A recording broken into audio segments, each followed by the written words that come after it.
Assalamualaikum warahmatullahi wabarakatuh. Selamat pagi anak-anak. Jumpa lagi dengan Bu Dewi di mata pelajaran Pendidikan Pancasila. Hari ini kita membahas materi tentang Perumusan Dasar Negara kelas 10. Mari kita simak materinya berikut ini. Oke, kita mulai materi hari ini. Kita bahas ya tentang perumusan dan penetapan Pancasila sebagai dasar negara Republik Indonesia. Perumusan dasar negara ditandai dengan yang pertama adanya sidang BPUPK pada tanggal 29 Mei sampai dengan 1 Juni 1945 dengan tokohnya yaitu 1. Muhyamin, 2. Supomo, 3. Insinyur Soekarno. Kita masuk ke materi tentang Panitia 9. Jadi Panitia 9 ini diketuai oleh Bapak Insinyur Soekarno ya. Kemudian anggotanya ada Muhammad Hatta, Muhyamin, Ahmad Subarjo, Maramis, Kiai Haji Wahid Hasyim, Kiai Haji Abdul Qahar Muzakir, kemudian Abi Kusno Cokro Suyoso, dan Haji Agus Salim. Itu beberapa anggota Panitia 9. Materi selanjutnya tentang pengesahan rumusan Pancasila sebagai dasar negara.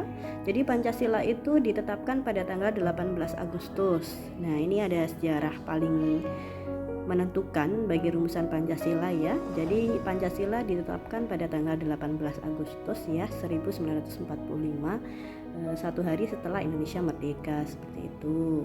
Kemudian adanya peristiwa penting di sini, adanya isi Piagam Jakarta yang berbunyi ketuhanan dengan menjalankan syariat Islam bagi pemeluk-pemeluknya diubah menjadi ketuhanan yang Maha Esa.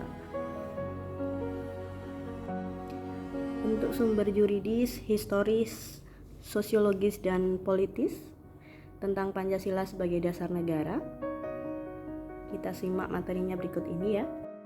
Baik, kita sampai di materi sumber historis, yuridis, sosiologis, dan politis tentang Pancasila sebagai dasar negara.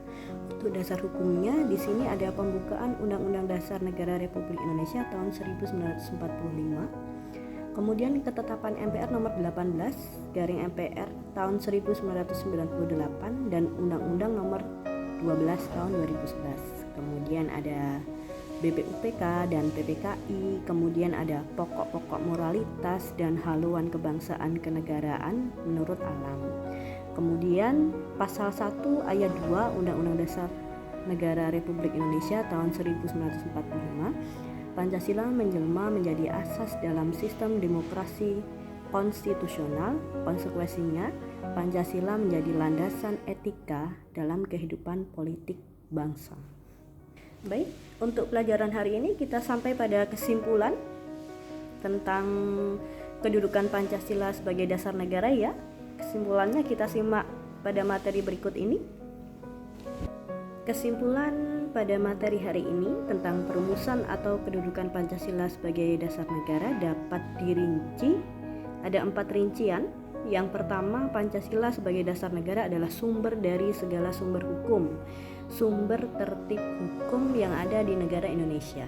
Yang kedua, Pancasila merupakan asas kerohanian tertib hukum Indonesia yang dalam pembukaan Undang-Undang Dasar Negara Republik Indonesia tahun 1945 dijabarkan dalam 4 pokok pikiran. Kemudian yang ketiga, mewujudkan cita-cita hukum bagi hukum dasar negara, baik hukum dasar tertulis maupun tidak tertulis.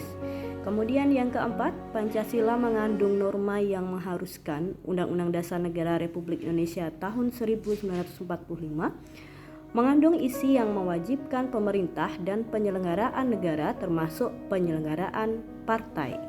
Demikian materi pada hari ini. Anak-anak, apabila ada pertanyaan bisa menghubungi Bu Dewi ya, bisa via WA atau email seperti itu. Terima kasih. Assalamualaikum warahmatullahi wabarakatuh.